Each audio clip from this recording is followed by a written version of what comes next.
Y para mí es un placer enorme poder presentarles a Elena Espinal, ¿no? Quien es una precursora, una líder en el mundo del coaching y fue también quien por primera vez logró una resolución del Ministerio de Educación respecto a su programa de coaching ontológico y eso nos abrió un camino a todos en el mundo del profesionalismo. Me parece que es vital eh, mencionar esta característica, este logro de Elena, ¿no? Y creo que ya muchas más palabras no me van a hacer falta para presentarla, ya que en el ambiente del coaching ella es una líder indiscutida y muy conocida. Así que bienvenida, Elena Espinal, a esta tarde de coaching deportivo. Muchísimas gracias, Ricardo. Y déjame que ahora yo diga que tú iniciaste tu vida siendo un preparador físico y que después se te ocurrió estudiar coaching y encontraste una gran aplicación del coaching en, como un elemento trascendente en la preparación de tus deportistas, que tienes una certificación del Comité Olímpico Argentino, que por supuesto eres un coach PCC, o sea, un coach con mucha experiencia, y para que me parece que están dadas las bases para que empecemos a conversar de algunas coincidencias que nosotros tenemos, ¿no? Porque tú has logrado también un reconocimiento del coaching deportivo como una carrera por el Ministerio de Educación en la Argentina. No es este, pero lo has logrado.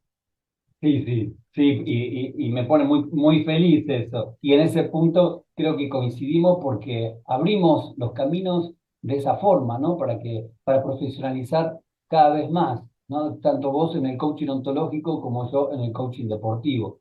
Y Claro. Y creo que fue por diferentes razones, ¿no? Cuando yo empecé con el coaching, la gente, algunos de ellos me consideraron bruja por las cosas que le pasaban a la gente, que todos sabemos que el coaching provoca cambios muy grandes en la gente. Hablamos de transformación. Entonces, me enojó tanto que me dijeran bruja que en vez de darme por ofendida, decidí transformar eso en un factor de crecimiento. Lo trabajé como si fuera un quiebre y dije, pues, si yo soy bruja, que haya muchos brujos en este mundo, ¿no? Y así surgió la carrera de coaching con la certificación del gobierno, del Ministerio de Educación, por lo cual yo creo que en el fondo todos los coaches podemos ser calificados de brujos en la medida en que incitamos y llevamos a la gente hacia un lugar que tiene que ver con hacer milagros para su vida. Y dime a ti qué te impulsó para certificarlo a través de la Secretaría de Educación. justamente lo que me impulsa es que yo vengo del mundo del deporte y al estar en él, lo que observaba siempre era justamente que había una parte del ser humano, que es el deportista, que estaba y lo estaban dejando afuera y que esa parte que no estaba incluida, tanto en el entrenamiento como en un montón de cuestiones que tienen que ver con la vida diaria del deportista, quedaba incompleto. Y nosotros en el mundo del coaching sabemos lo importante que es la palabra, por ejemplo, completud, ¿no? Y que todas las partes sean tomadas en cuenta. Entonces, cuando empecé justamente en el Instituto Universitario River Plate y a partir de ahí empezamos a hacer ese camino para lograr la resolución del Ministerio de Educación y que sea tomado como realmente una disciplina para el mundo del deporte, justamente eso fue lo que me inspiró y lo que me llevó a generar mi energía y a ponerla toda ahí para que obtener la resolución del Ministerio de Educación, porque sabía que con eso ya sentaba un precedente para el mundo del coaching deportivo y podemos ya mostrarnos como profesionales, ¿no? Y profundizar e ir generando cambios y abrirnos a toda esta evolución que es el coaching deportivo. Y de esta manera el deporte entonces a partir de ahora contaba con deportistas más completos, ¿no? Con que las emociones son importantes para ellos, su percepción, a escuchar a ese ser que está ahí en ese mundo y que es el mecanismo más importante para que exista. Sí, claro, Ricardo, y ahí hay algunas cosas para decir. Tú sabes que una de las ramas del coaching proviene del deporte. Tim Galway fue uno de nuestros grandes precursores que tanto le trajo al coaching. Y él no era un entrenador deportivo, él era un maestro de tenis, aburridísimo de ver cómo la gente le tiraba pelotas y las pelotas se le caían. Y tan aburrido estaba que decía que sobre todo de las mujeres y los niños, ¿no? Que alguna noche, ya pensando en que no tenía más ganas de seguir trabajando, se le ocurrió pensar en realidad qué es lo que está pasando. Y se dio cuenta de las caras de la gente cuando él decía, te tiro, pégale, ¿no? Él veía las caras de miedo, de susto, y empezó a pensar en qué conversaciones viviría esa gente cuando él les tiraba una pelota. Y se dio cuenta que, sobre todo, cuando entraban en otra conversación que era, bueno, te la tiro de nuevo, porque no la habían podido devolver, él se dio cuenta que había un papel trascendente en esa conversación interna que la gente tenía. En ese no voy a poder, no voy a llegar, ahí me la tira, tengo que pegarle, ¿no? Y que eso los ponía en un estado de ánimo y una disposición que los sacaba de la presencia de la pelota. Y eso le pasa a todos los seres humanos y como que no a los deportistas. Lo que sucede es que tú mejor que yo lo puedes explicar, en el deporte, el nivel de presencia, el nivel de estar con lo que está ocurriendo y salirte de las conversaciones de, ay no, me hicieron un tanto, ahora ya me ganan 1-0, entonces ya ahora tengo que ver cómo hago para ganar el otro punto y si no yo no soy bueno y si no yo corro el riesgo y entro en otra conversación, seguro me van a meter otro gol, otro tanto. Entonces, yo creo que el gran aporte de él fue ese famoso entrar en el juego interno, ¿no? Oye, claro. Cómo yo me engancho en conversaciones. Y eso es la base del coaching. Darnos cuenta que vivimos en conversaciones y que esas conversaciones estimulan una cantidad de conversaciones, ¿no? Y de emociones que llevan a que tú seas quien eres en el juego. En consecuencia, lo que tú has tomado del coaching y que lo agregas en el deporte, creo que hace que tengas el valor que tienes en este mundo y que hoy muchos otros entrenadores deportivos ya no solamente se fijan en desarrollar el cuerpo, sino que entrenan para que tú ganes. Y entrenar para que ganes significa desarrollarte en tus emociones, desarrollarte en tu nivel de trascendencia, en dónde quieres llegar, en cómo manejas tus conversaciones en el momento en el que estás en el juego. ¿Qué opinas de eso? Absolutamente, absolutamente. Y además esto nos da pie también para poder introducir en la temática de hoy, ¿no? Que es el I-O el I-O. ¿Por qué lo digo y lo agrego en este instante? Porque justamente las conversaciones internas nos dan una actitud determinada en la vida, nos hacen parar desde un lugar. Y cuando nos paramos en algún lugar de la vida o en el medio, ¿sí? Un montón de conversaciones surgen internamente. Y esas conversaciones internas que nos surgen van a dar como resultado, ¿sí? Una actitud determinada que todo el mundo puede observar, que es lo observable, ¿cierto? Más allá del mundo interno.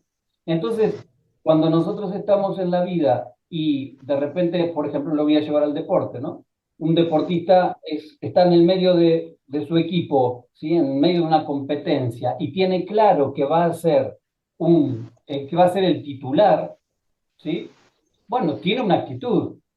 Esa actitud además genera determinadas expectativas y cierta congruencia, ¿sí? Para lo que va a hacer. Ahora, si ese deportista es un suplente, también tiene una actitud determinada y expectativas, ¿no? Que va creando en su mente. Ahora, si no sabe si va a ser suplente o titular, incluso ahí también hay una expectativa y una actitud, ¿no es cierto? Que puede ser la duda, que puede ser la confusión, y que además también eso genera una expectativa determinada, con emociones que van a determinar, que le van a dar una característica específica a ese instante de vida que está experimentando. Y si me permites, Ahí quiero poner otra cosa que tiene que ver con una decisión que es anterior a esas y que tiene muchísimo que ver con el coaching, tiene mucho que ver con el logro, tiene mucho que ver con el desarrollo, tiene que ver con aprender a cerrar la puerta de atrás, tiene que ver con una decisión en la vida, porque no es, voy a empezar a entrenar y veré si soy deportista. Hay una decisión previa. Quiero dedicarme a ser deportista. Y si quiero dedicarme a ser deportista, la vida del deportista me va a pedir una cantidad de cosas de mi propia vida. Cuidado en la alimentación, por ejemplo, una manera de dormir, una manera de cuidar el cuerpo. Pero hay una decisión que a veces yo veo, bueno, veo en los coaches y veo en profesionales, y es cuando cerramos la puerta de atrás. Cuando dejamos de decir, bueno, voy a empezar a entrenar. Y si veo que más o menos me va, entonces, ¿no? No. Yo creo que de eso tienes un montón para decir. Tiene que ver con, inclusive, lo hablan autores trascendentes, Joseph Campbell, ¿no? En El viaje del héroe. Hay un momento en el cual empieza tu proceso de cambio a transformación y es cerrando la puerta de atrás. Hay una decisión que dice, de aquí en más, esta es mi manera de mirar. De aquí en más, salgo a aprender lo que me falte para poder lograr eso. Es ese viaje a lo desconocido. Pero si yo dejo la puerta abierta y es, si veo que no, me vuelvo atrás. Si veo que me vuelvo atrás.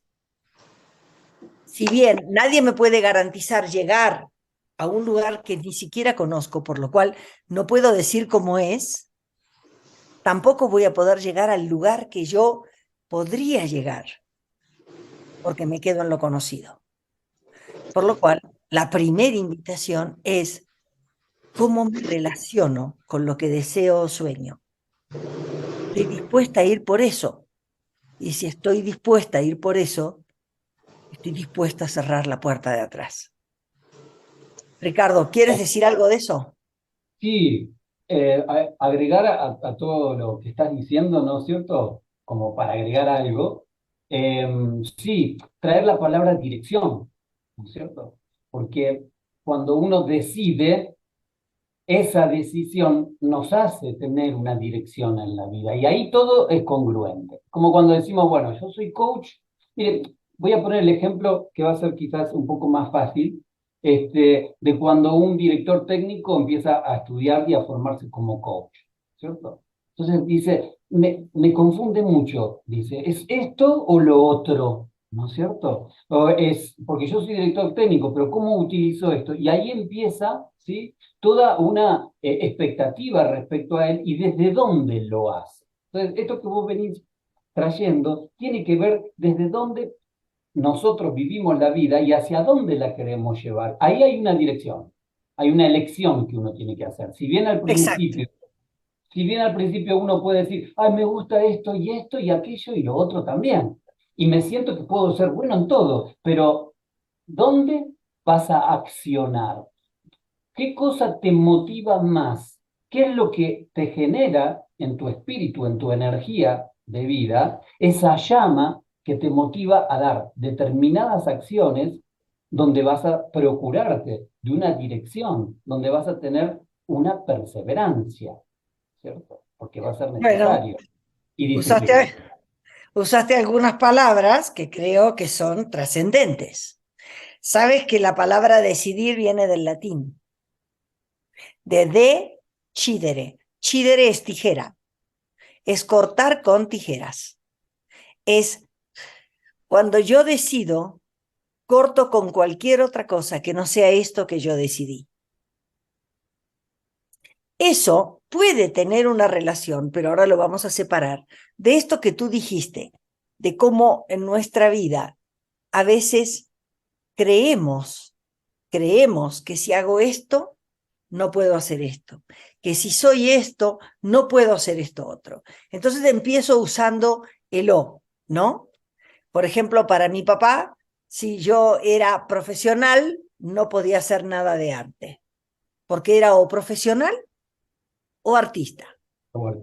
Y la verdad es que lo está manifestando en un plano, ¿no es cierto? Mi primer profesión, tú sabes, que fue la odontología. Sin embargo, si en vez de el O hubiéramos usado el I, ¿cómo hubiera impactado el arte en la sonrisa de la gente si yo trabajo en la odontología desde el arte? ¿Cómo ese I, esa madurez, esa conjunción te lleva a que tú manifiestes en tu manera de ser en el mundo algo? Como por ejemplo, hay un arte en la manera de entrenar, y cómo hay un arte para mirar el cuerpo, y cómo hay un arte, ¿no? Entonces, ¿cómo se Tener va? una conversación inteligente también, incluso es un arte. ¿Cómo hay una conversación diferente? Entonces, ¿cómo el coaching y el deporte pueden ir de la mano y ser uno herramienta fantástica para desarrollar un arte en la manera de entrenar? ¿Cuánta gente, y esto yo creo que es una responsabilidad fundamental, pone su vida en manos de un coach, su futuro en manos de un coach?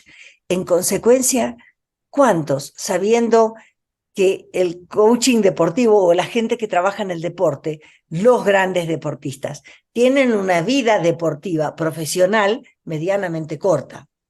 ¿Cuántos ponen ese futuro, esa manera de trascender en las manos de su entrenador, de su coach deportivo?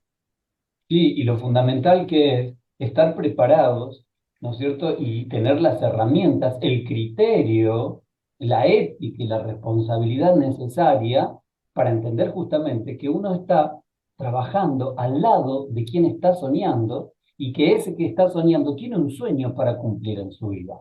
Entonces, acá lo importante, ¿no? De como profesionales que no direccionemos la carrera de los deportistas, ¿no es cierto?, desde nuestra perspectiva, sino que sea desde la perspectiva del deportista o del profesional del deporte. Y acá es importantísimo entonces ir entrenando una escucha, ¿sí? No solamente activa, sino que empática, inteligente, ¿no? De conversación inteligente, para poder acercarle esa facilitación que está necesitando. A veces en la vida escuchamos una canción o a veces hay momentos que escuchamos una palabra, ya sea de una persona extraña o de alguien que está muy cerca nuestro, y eso nos anotició y nos hizo cambiar el chip, la visión, la percepción e incluso las emociones, porque nos dimos cuenta de algo.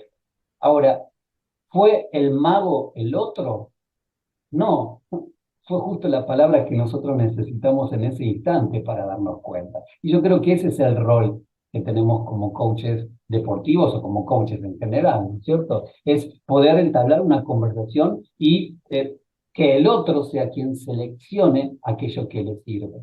Y todo esto que vos venías conversando, ¿no? Que tiene que ver con un cambio de paradigma que está a la par del crecimiento de las sociedades, ¿no? Donde antes era esto o lo otro, y hoy en día, no, podemos decir, bueno, hay cosas que sí es esto y el otro, y hay otras cosas que pueden ser compatibles, que no necesariamente tenemos que anular una parte de nosotros, porque quizás anular justamente esa parte es la que iba a iluminar aquello que nosotros lo consideramos como que está en el polo opuesto, en lo blanco y en lo negro. Creo que la vida se trata de matices, y así como se trata la vida de matices, también entra esta idea de que de no generalizar, porque cuando Sí. generalizamos, ahí nos limitamos y entorpecemos nuestro accionar. Y además, en esto que traes, yo creo que el coaching te ayuda a comprender el significado del poder personal, de la capacidad de elegir y de la capacidad de acción, ¿no?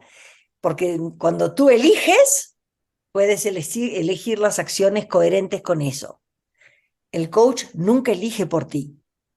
te saca del lugar de maestro. La diferencia entre un coach y un maestro es que el maestro te enseña, por lo cual se pone en una posición superior, pero el coach, para lo único que trabaja es para que ganes. Y trabaja desde el compromiso que tú pongas. Exacto. Está bien. Entonces, es un proceso adulto que le devuelve al otro la capacidad de decidir su destino. Y de generar mayor libertad en todo lo que quiera hacer. Entonces, vemos, volviéndonos un poquito, me encanta conversar con vos. ¿No es cierto? Y sobre todo estos temas tan ricos que pueden contribuir enormemente para nuestra vida personal y profesional. Entonces, volviendo a los y a los O, entonces, ¿qué le vamos a decir a las personas que están hoy reunidas con nosotros? Que sean coaches y coaches deportivos, que sean coaches deportivos, qué les podemos decir? Bueno, yo les haría preguntas. Por ejemplo, si nos dejamos de dividir coaching deportivo, coach, entrenador, coach, coach deportivo, y empezamos a unir, ¿qué? De entender más el cuerpo de alguien, de entender las conversaciones y cómo afectan las conversaciones de una persona en una profesión en donde el segundo, como tiempo, el segundo es trascendente. ¿Cómo comprender esa mirada del coaching deportivo puede inclusive ayudarme en mi trabajo de coach con un ejecutivo? ¿Cómo mi trabajo con un ejecutivo, mi conocimiento de coaching, puede, unido a conocer cuerpo, a conocer las conversaciones de un deportista, pueden alimentar al deportista?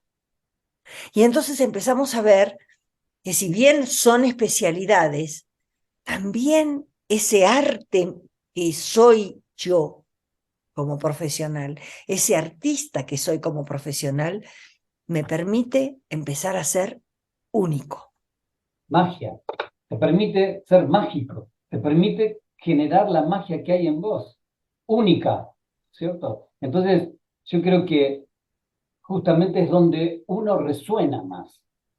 Yo resueno en lo deportivo, ¿no es cierto? Entonces, cuando empiezo a estudiar coaching, digo, wow, ahora me cierran un montón de cosas que yo iba pensando, ¿no? Porque el coaching incluso tiene un poco de filosofía, incluso, bueno, ontología, no tiene gramática, tiene un montón de cuestiones que están mezcladas y que no son hoy solamente del coaching, sino que todo el armado de todos esos conceptos, principios, ¿no es cierto?, metodologías, hacen de esta profesión del coaching, hacen de esta filosofía, de esta idea, de esta manera de vivir la vida que propone el coaching, reglada, pautada, metodolizada, ¿verdad?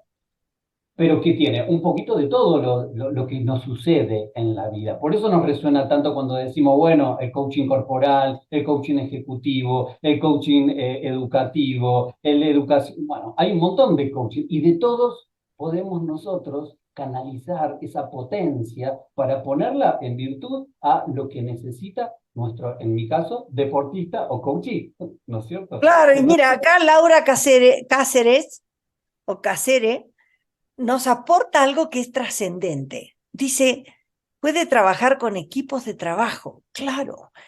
¿Cuánto del trabajo? A ver, a veces cuando dicen en las empresas, que obviamente trabajando en coaching organizacional uno trabaja con muchos equipos, ¿no? ¿Cuántas veces dicen, bueno, el equipo es nuevo y la gente tiene que conocerse antes de empezar a funcionar? Y yo pienso, a ver, se hace el cambio en uno de los jugadores de un equipo de fútbol. Tú lo podrás contar desde River Plate, ¿no? Se cambia a uno. Y entonces el equipo tiene el derecho a no ganar y a no meter gol porque como hay uno nuevo tienen que conocerse para poder coordinar acciones. no ¿Cuánto tiempo se necesariamente. puede perder en ese conocerse? ¿Cuántos partidos se te pueden disculpar sin que aparezca la coordinación? Yo No creo que muy necesariamente. pocos. Bueno, lo Exacto. mismo es en las empresas. ¿Por qué en las empresas podemos dar un tiempo cuando en el deporte, conocerte es primordial, acelerar ese proceso es primordial, acomodar y acordar acciones es primordial. ¿Por qué en el deporte sí? ¿Por qué en una empresa no, Ricardo? Porque me parece que todo en la vida, bueno, entramos en un terreno de relatividades, si, si se quiere, ¿no? Pero que también existe y que hay que incluirla necesariamente. Porque tiene que ver con el grupo, tiene que ver con la madurez de ese grupo. A veces sí es necesario, a veces no es necesario, a veces es necesario, pero no se puede, a veces es necesario, pero sí se puede. Entonces, todo es relativo y va a tener que ver con la claridad que uno tenga en la elección que haya hecho de su vida y en vivir ese momento. Porque si yo quiero ganar el partido y como equipo lo tengo claro, pero hay un integrante nuevo que quizás, ¿sí?, podría desestabilizar la coordinación de acciones dentro del juego, ¿sí? Bueno, está, lo sabré solucionar en el instante, in situ, en el momento, y estoy entrenado para hacer eso. Pero no se me pierde el foco, la dirección, que es ganar el partido con mi equipo, aunque esté un integrante nuevo que no conozco. Entonces, a veces es necesario introducir al equipo a un proceso de integración. O sea, el proceso de integración siempre va a ser necesario, pero digamos que eso no implica que tengamos una excusa para no llegar a los resultados que queremos y hemos trabajado por mucho tiempo. Me parece extraordinario y creo que es una diferencia muy grande, muy grande. Ada, yo creo que tú querías jugar, ¿es verdad? Sí, les quería hacer un jueguito. Lo podemos A hacer, ver, vamos a cuenta el ver. juego que quieres hacer. Sí, mira, yo les tengo por aquí una ruleta muy interesante. Vamos a ver si se las voy a mostrar por acá. Ah, Lucre, tú me das para compartir. Es una ruleta que tiene algunos conceptos, ¿verdad? Y entonces yo los voy a invitar a ustedes dos como expertos en estos temas para que entonces desde su experiencia y desde su visión, pues nos puedan regalar pues esa visión a todos los que estamos acá. Vamos a ver, miren, esta es la ruleta maravillosa que nos diseñó Lucre. Entonces, ves, aquí hay varios conceptos y entonces yo le voy a dar iniciar. ¿Y qué vas a hacer tú, Elena, Ricardo? Me van a dar su concepto desde su propia experiencia y de su propia visión. Vamos a Está ver bien. Las, lo que caiga, ¿sí? las mujeres Ahí primero, va. perdón. No, no, no, no. Hubiera- Vamos a elegir de acuerdo a la capacidad de cada uno. Vamos. Vamos, pues, vamos a Te ver. Ok, respeto mucho en igualito, deportes. vale, igualito los dos van a dar el concepto de acuerdo a su visión y experiencia. Aquí vamos. Listo. Meta. Meta, ¿dónde está? Ah, Ahí Ah, está. mientras. ¿Qué les viene a Ahí la está. mente cuando escuchan la palabra meta? bueno, acá mujeres primero, entonces. Dale. Así es, así es. Yo quiero contar la diferencia entre un sueño y una visión, entre un deseo y una visión. El deseo y el sueño no nos obligan al movimiento. El deseo nos mantiene vivos. Por lo menos así decía Freud, ¿no? Pero no exigen de la acción. La visión exige de la acción. Sin acción no hay visión. Pero la acción, sin un lugar a donde llegar, es reactiva, casi se mezcla con él, cualquier camino te lleva a Roma, ¿no? A Roma o a donde sea. Y quiero mostrar un ingrediente más, la pasión. Y la pasión es más allá que una emoción, es un sentimiento. La pasión es lo que nos permite mantenernos prendidos a donde vamos, soportar lo que no nos sale, nos alimenta la resiliencia, nos ayuda a aprender y seguir, seguir y seguir en el camino. Si a mí me dijeran dónde vive la pasión vive en la panza, en las entrañas, cerca de donde viven nuestros órganos más vitales, esos que nos permiten generar vida. Desde allí viene la pasión. Entonces, la visión para mí es la suma de la meta, más la suma de la acción, más la suma de la pasión. Y ahora se lo entrego a Ricardo. Wow, wow. Hermoso, hermoso. Y Buenísimo. preciso lo que acabo de escuchar, muy inspirador.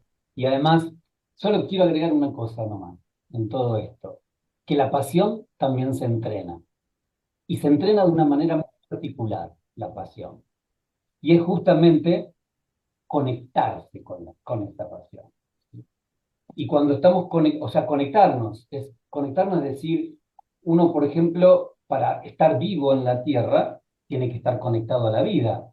¿Y qué es lo que nos permite la vida? La respiración, el oxígeno. Entonces, cuando tenemos pasión por algo, por ejemplo, en esto que hablábamos hoy de ir construyendo caminos y de haber logrado el apoyo del Ministerio de Educación, lo hemos hecho con pasión, al menos desde mi lugar voy a hablar, ¿no es cierto? Pero lo he hecho con pasión y conectándome con la posibilidad de que que lo puedo generar, de que esto va a dar algo al mundo al menos del coaching deportivo y del dominio deportivo. Entonces eso se va construyendo con pasión y así como cuando uno naturalmente respira, después uno, si quiere salud, va a acomodar esa respiración, la va a observar, se va a conectar de cómo estamos respirando, porque respirar mal nos va a dar malas posturas, pero también nos puede conectar con enfermedades. Ahora, cuando tenemos pasión y queremos entrenarla, es justamente conectarnos con esa pasión, conectarnos, como dijo Elena, con metas pequeñas, largas, grandes, a corto plazo, ¿no es cierto? Y también con la acción, es decir, con la congruencia. Buenísimo. Bueno, excelente. Vamos a ver si hacemos este ejercicio con unas dos palabritas más, ¿no? De tal manera de que, bueno, ustedes nos puedan regalar su visión. Vamos a ver, vamos a darle vuelta a la ruleta, a ver qué nos sale. Ahí está. Atleta. ¿Qué nos dicen sobre un atleta? No, acá, ahí está, porque me había caído, yo leía otra cosa. A ver, Ricardo empieza. Bueno, la atleta. El atleta yo creo que es la representación de lo máximo, ¿sí?, que puede lograr el ser humano a nivel no solamente biológico, sino actitudinal, ¿sí? Y es el ser humano que puede llegar a encontrar, ¿sí?, todos sus resultados maximizados. Es decir, es aquel que está buscando la excelencia todo el tiempo y no se detiene hasta lograrla, más allá de los resultados que una competencia puede determinar. Porque detrás de un ganador hay cientos de deportistas que estuvieron luchando durante, por ejemplo, si lo ponemos a los Juegos Olímpicos como idea, en esto que estoy diciendo, trabajando esos 4 años, entrenando con esa pasión, ¿sí?, entrenando con querer encarnar esa utopía que se imaginó en algún momento y que es consecuente porque toda su vida va direccionada hacia eso. Entonces, el atleta me parece que es el gran ejemplo, y no solamente biológico, actitudinal, ¿sí?, y de encontrarse con todos los dones que uno puede tener, esa magia, ese mago, sino también incluso el espiritual, ¿sí? Porque para poder llegar a tener conversaciones que nos acerquen a esa meta, a pesar de la duda, tener el coraje de continuar, ¿no es cierto?, a pesar de dudar de nosotros mismos, de alguna actitud, ¿no es cierto?, de alguna aptitud biológica y demás, tenemos esa congruencia, esa perseverancia. Y el atleta va, busca y lo logra, y materializa, y pone al mundo una vara, ¿sí?, en un nivel determinado. Así que el atleta para mí viene a significar eso. Ok. Yo quiero recurrir a algo, que es un estudio que hizo Jim Collins, que muchos deben conocer, en donde él dijo, él estudió a la gente más exitosa en el mundo y lo que descubrió es qué cosas tenían en común. Y una de ellas fue darse cuenta del número de horas que esa gente había dedicado a esa excelencia. Y él dijo, se requieren 10.000 horas, salvo para algunas cosas diferentes, como por ejemplo los artistas del violín les lleva 15.000, ¿no? Llegar a ese punto, eso no quiere decir que después tengas que aflojar porque ya estás, no, hay que seguir para mantenerse. Pero él dijo 10.000. Ahora, la otra cosa que se dio cuenta es que la relación con eso es el aprendizaje deliberado. ¿Qué quiere decir aprendizaje deliberado? Es un aprendizaje hecho a propósito. Yo me voy a meter en el terreno que no me tengo que meter, Ricardo, así que por lo cual me tienes que corregir. Siempre me olvido, pero lo estoy viendo, de este famoso golfista de raza negra que realmente ha sido en muchos casos un ejemplo dentro del golf, ¿no? Su papá, que lo empezó a entrenar cuando él tenía 3 años, lo llevaba al campo de golf y le decía, vas a tirar Tiger Woods. Gracias, Mariano, me hiciste acordar. Tiger Woods. Le decía, vas a tirar, le vas a pegar a la pelota, la bola hacia el hoyo, 800 veces. Pero el 75% de las veces tu pelota tiene que quedar en el green, en el espacio máximo indispensable para que la pelota entre al hoyo. Entonces no era tirar pelotas, era tirar pelotas con la intención de quedar en un determinado espacio. Esa forma de entrenar, yo supongo que tiene muchísimo que ver con transformarte en un atleta. Es buscando el nivel de excelencia a partir de un aprendizaje deliberado. ¿Estamos de acuerdo, Ricardo, o es una barbaridad lo que digo? Excelente, excelente, porque además esto también nos hace reflexionar ahora a todos los que estamos presentes con respecto a la propuesta nuestra de especialización en coaching deportivo. Porque el atleta se convierte en un especialista y está muy bien, ¿sí? Ser psicólogo, ser coach, ser counselor, ¿sí? Pero ser específicos en algo nos da la excelencia que estamos buscando. Y ahí es cuando podemos trazar la diferencia, ¿sí? Ahí es cuando realmente nosotros podemos medirnos cómo hace un atleta. Y si hay un campo específico como es el deporte, en este caso, tenemos que ser especialistas para realmente, ¿sí? Colmar y ser esa facilitación que están necesitando para iluminarse más, y no solamente para eso, sino para acelerar ese camino a la llegada que están buscando, ¿sí? Para eso estamos también los coaches deportivos, para acelerar la obtención de resultados, la madurez que está necesitando el deportista. Y no solamente me refiero al alto rendimiento, sino también tengamos en cuenta que en el coaching deportivo tenemos el alto rendimiento, el deporte amateur y el deporte social.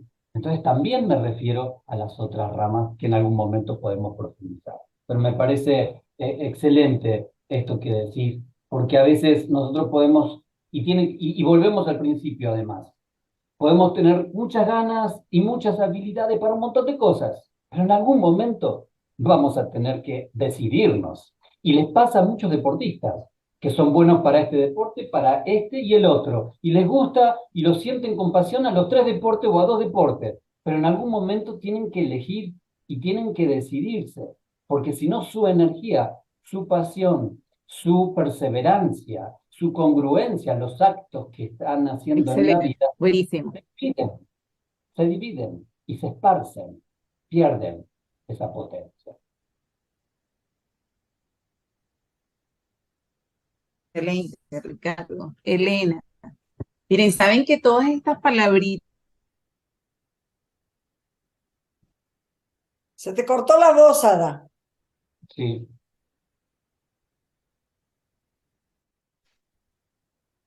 hola, hola, hola.